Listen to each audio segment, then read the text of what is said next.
Hey guys, welcome back to my channel माँ बेटी kitchen star. आज मैं आपके लिए पाल केक की रेसिपी लेकर आई हूँ। बहुत जने इसे मिल्क केक भी कहते हैं और इसे ट्रेडिशनली पाल केक कहा जाता है। तो आज हम इसे गेहूं के आटे से बनाने वाले हैं। 1 कप गेहूं के आटे से हम ढेर सारे पाल केक बना करके तैयार करेंगे। तो चलिए रेसिपी बनाना शुरू करते हैं।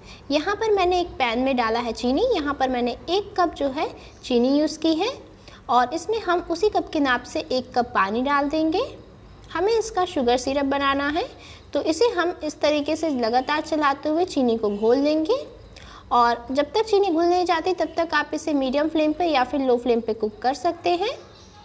अब देखिए चीनी अच्छी तरीके से घुल गई है और जब चीनी हमारी घुल जाएगी इसके बाद हमें गैस को बिल्कुल धीमा कर देना है और धीमी ही गैस पे हम इसे जो है लगभग 5 मिनट के लिए चला लेंगे और पका लेंगे।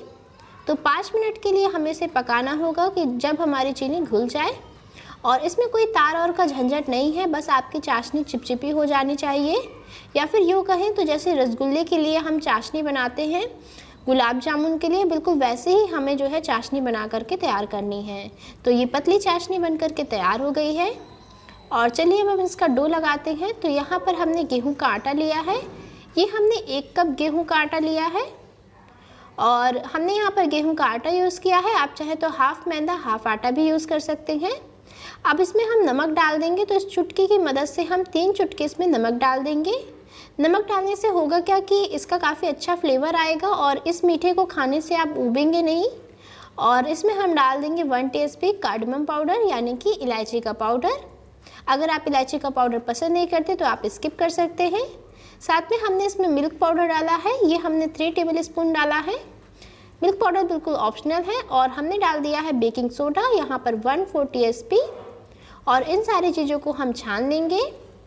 तो आप इसमें बेकिंग सोडा डालना बिल्कुल ना भूलें। याद रखिएगा कि हमने इसमें मीठा सोडा यानी कि जो खाने वाला सोडा होता है वही डाला है। और अब इन सारी चीज़ों को एक बार आप चम्मच की मदद से या फिर हाथ की मदद से अच्छी तरीके से मिला लें। तो इस रेसिपी में आप सोडा डालना बिल्कुल ना भूलें क्योंकि उसी की मदद से हमारा जो केक है वो सॉफ्ट बनेगा और फूल जाएगा। यहाँ पर हम घी डाल रहे हैं। यहाँ पर हमने 2 टेबल स्पून घी डाला है। आप यहाँ पर घी की जगह मेल्ट किया हुआ बटर भी यूज़ कर सकते हैं। अब इसमें सबसे ज़रूरी चीज़ हम डाल देंगे दही। तो यहाँ पर हमने 1/4 कप दही डाला है। दही डालते समय आपको फ्रेंड्स बस एक बात का ध्यान रखना है कि जो दही होगा वो एक तो फ्रिज का ठंडा नहीं होना चाहिए और दूसरी बात ये है कि आपका जो दही हो वो बहुत ज़्यादा खट्टा ना हो, क्योंकि इस समय गर्मियों का समय चल रहा है और दही जब हम जमाते हैं तो वो बहुत जल्दी खट्टा हो जाता है। सुबह अगर आपने दही जमाया है तो वो शाम तक आते आते बहुत ही ज़्यादा खट्टा हो जाता है। तो बस आप एक बात ध्यान रखिएगा कि दही बहुत ज़्यादा खट्टा नहीं होना चाहिए। अब देखिए हमने इसे अच्छी तरीके से मिक्स कर लिया है और अभी बिना पानी डाले ही ये कंबाइन हो रहा है, लेकिन अच्छी तरीके से इसका डो लगाने के लिए हम इसमें 2 टेबल स्पून पानी डाल देंगे और इसका हमें एक टाइट डो लगा करके तैयार करना है। ध्यान रखिएगा कि हमें इसका टाइट डो लगाना है, सॉफ्ट डो नहीं लगाना है। अब इसे हम अच्छी तरीके से कंबाइन कर लेते हैं। तो फ्रेंड्स, अगर आपको हमारी रेसिपी पसंद आई है तो आप हमारी रेसिपी को लाइक ज़रूर कीजिए। साथ में अगर मेरे चैनल पे आप फर्स्ट टाइम विज़िट कर रहे हैं तो मेरे चैनल को सब्सक्राइब कीजिए इसी तरीके की और नई वीडियोस देखने के लिए। तो देखिए ये जो डो है वो लग करके तैयार हो गया है। अब थोड़ा सा घी लेंगे हाथों पे और इसे चिकना कर लेंगे। तो हमने यहाँ पर टाइट डो लगा करके तैयार कर लिया है। अब इस डो में एक ख़ास बात यह है कि हमें इसे रेस्ट कराने की कोई भी ज़रूरत नहीं है। इतना टीम टाम करने का कुछ भी मतलब नहीं है। बस इसे हमें अच्छी तरीके से मिला लेना है और इसका डो लगा लेना है और डो लगाने के बाद फ़ौरन हम इससे जो है पाल केक बनाना शुरू करते हैं। तो यहाँ पर सरफेस को और हाथों को अच्छी तरीके से क्लीन कर लीजिए और इसके बाद इसे थोड़ा सा नीट कर लिए, तो कुछ इस तरीके से, ताकि ये थोड़ा सा चिकना हो जाए। वैसे तो ये बहुत ज़्यादा चिकना नहीं होने वाला है, अभी आप आगे वीडियो में देखेंगे। अब इसका एक गोला बनाइए। मैंने पूरे जो डो था उसका एक साथ में ही गोला बना दिया है और इसको हम बेल लेंगे।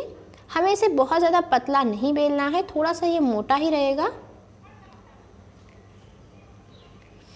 तो इस तरीके से हमने इसे डो को बेल लिया है और मुझे यहाँ पर आटा लगाने की ज़रूरत नहीं पड़ी क्योंकि ये जो हमने डो लिया था वो टाइट था। अब इसके साइड्स को हम कट करके अलग कर देते हैं।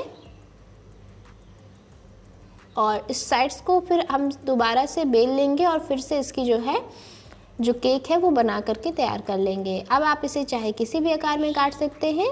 तो इस तरीके से हम इसे कट कर देंगे और बीच से कट कर देंगे। तो यहाँ पर हमारा जो एक पाल केक है वो इस तरीके का है और इसकी मोटाई भी आप देख सकते हैं। तो चलिए अब इन्हें हम फ्राई करते हैं। तो यहाँ पर मैंने पैन में इसमें तेल डाल दिया है।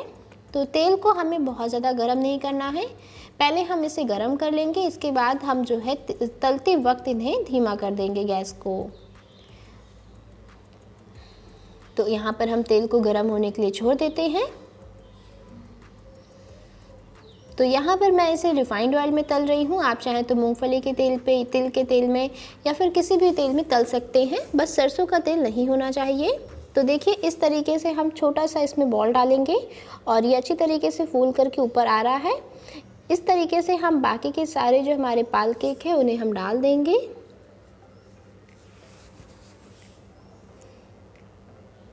तो इस तरीके से एक एक करते हुए दूरी दूरी पे हम इसे डाल रहे हैं। मैं यहाँ पर एक बार में बहुत ज़्यादा नहीं डाल रही हूँ और एक छोटी चम्मच की मदद से हम इसे पलटाएंगे और इनका जब तक बहुत ही अच्छा सुनहरा सा कलर नहीं हो जाता है तब तक हम इन्हें तल लेंगे। तो जो जगह है उसमें थोड़े और केक डाल देते हैं। अब इसे हम इस तरीके से पलट लेंगे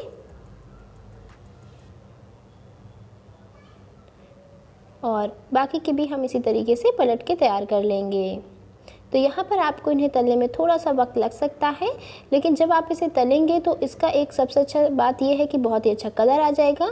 और दूसरी बात यह है कि ये जब आप तलेंगे तभी उसी समय ये जो है थोड़े से फूल जाएंगे। तो आप देख सकते हैं कि थोड़े ये फूले फूले जो है लग रहे हैं। और इसी तरीके से हम बाकी के सारे जो हमारे पाल केक हैं उन्हें तल करके तैयार कर लेंगे। तो फ्रेंड्स, अगर आपको मेरी ये रेसिपी पसंद आई है तो मैं दोबारा से कह रही हूँ कि आप मेरी रेसिपी को लाइक ज़रूर करें, साथ में मुझे कमेंट करके भी बताएं कि आपको ये रेसिपी कैसी लगी। मेरे पास बहुत सारी रिक्वेस्टेड रेसिपीज़ हैं अभी, जिनको मैं धीरे धीरे करके पूरा करूँगी, क्योंकि कई बार जो है इंग्रेडिएंट भी नहीं होते हैं घर पे और लॉकडाउन का समय चल रहा है। तो इस समय हमें जो है धीरे धीरे करके ही मैं आपकी जो रिक्वेस्टेड रेसिपीज़ हैं उनको डालूँगी। तो आप जो है हमारे चैनल से जुड़े रहें और इस तरीके से हम इन्हें भी पलट लेते हैं और इन्हें कुक कर लेते हैं। और अब ये पाल केक हमारे सारे तल गए हैं। अब इन गरम गरम हमारे जो पाल केक हैं उनको हम चाशनी में डाल देंगे। और ये जो अभी चाशनी है वो पूरी तरीके से ठंडी नहीं हुई है, हल्की गरम चाशनी है ये। और लेकिन ये जो हमारे केक हैं वो एकदम गरम गरम है, इनको अभी अभी हमने जो है निकाला है ट्राई करके। अब इसे हम लगभग 30 मिनट के लिए ऐसे ही ढक कर के छोड़ देंगे जब तक कि ये फूल नहीं जाते। तो 30 मिनट बाद आप देख सकते हैं कि ये काफ़ी अच्छे से फूल गए हैं और काफ़ी सॉफ्ट हो गए हैं और जो इसमें शुगर सिरप था उन्होंने सारा एब्जॉर्व कर लिया है। तो इस तरीके से हमारे जो पाल केक है वो बन करके बिल्कुल तैयार हो गए हैं। उम्मीद है आज की रेसिपी आपको ज़रूर पसंद आई होगी और सारे के सारे पाल केक बन करके रेडी हैं। तो आप इस रेसिपी को घर में ज़रूर ट्राई कीजिएगा और अपने एक्सपीरियंस जो है मेरे साथ ज़रूर शेयर कीजिएगा। तो मिलते हैं इसी तरीके की और नई नई वीडियोस के साथ।